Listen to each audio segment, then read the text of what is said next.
A very quick one today.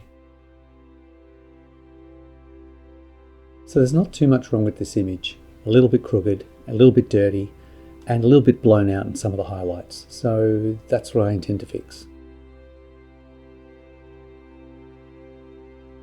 Now it's interesting using the ruler tool. It's hard to know whether the fence is straight or the landscape is straight, but looking at the trees, I think just picking kind of a midline along the back there is the best option.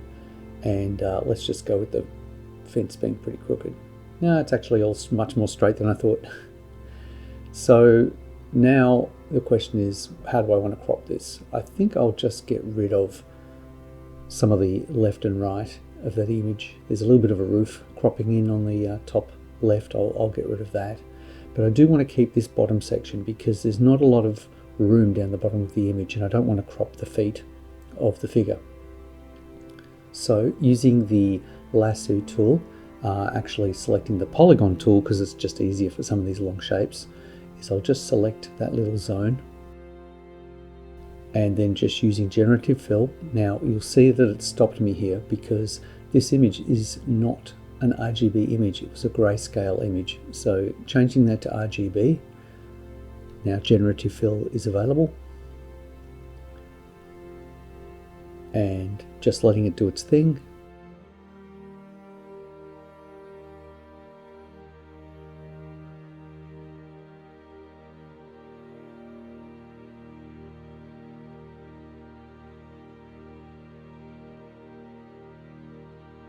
Pretty good. Now, as usual, there are 3 options here for different types of solves. I think the first one's the best. Now what I'll tend to do when I'm happy is merge that down, merge layers into one RGB or raster image. Then I start using the spot healing brush tool and begin to clean up areas where there's data missing, like just in these corners. And then we can start cleaning up some of the dots and spots.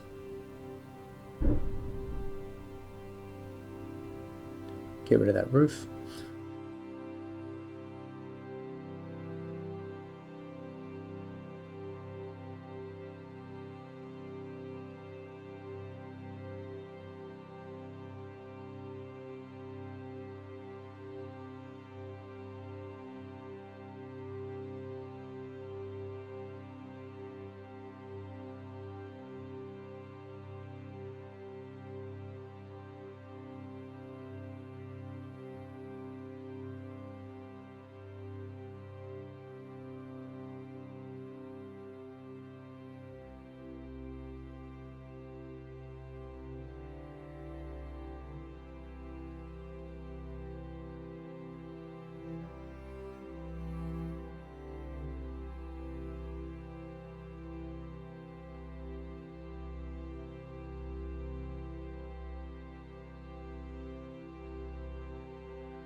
Now let's see what we have that's mostly cleaned up.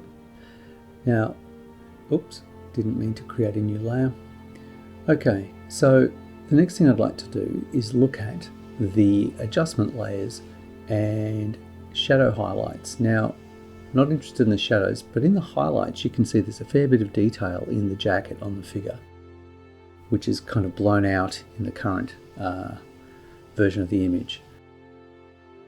So rather than commit the adjustments to that layer, I'll make a duplicate, go back to my shadow highlights, crank up the amount, a little more than I probably would normally, hit OK, add a mask to that layer, there, change that to black so that it hides the result of that adjustment, then selecting a brush tool and a white brush with some opacity set fairly low,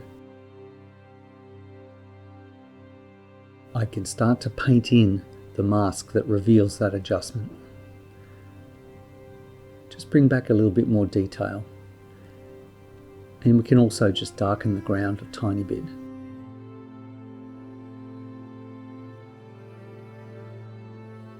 And you can kind of see with a big brush I'm also grading down the background around the figure, and I'll go in with a black brush and actually paint some of that away.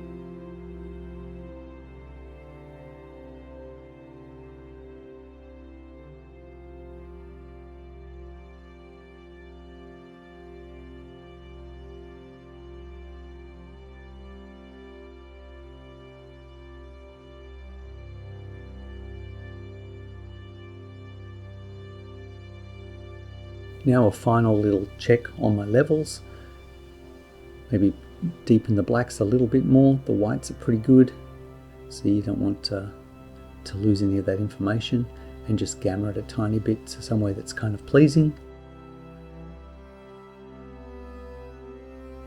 And we'll call that done.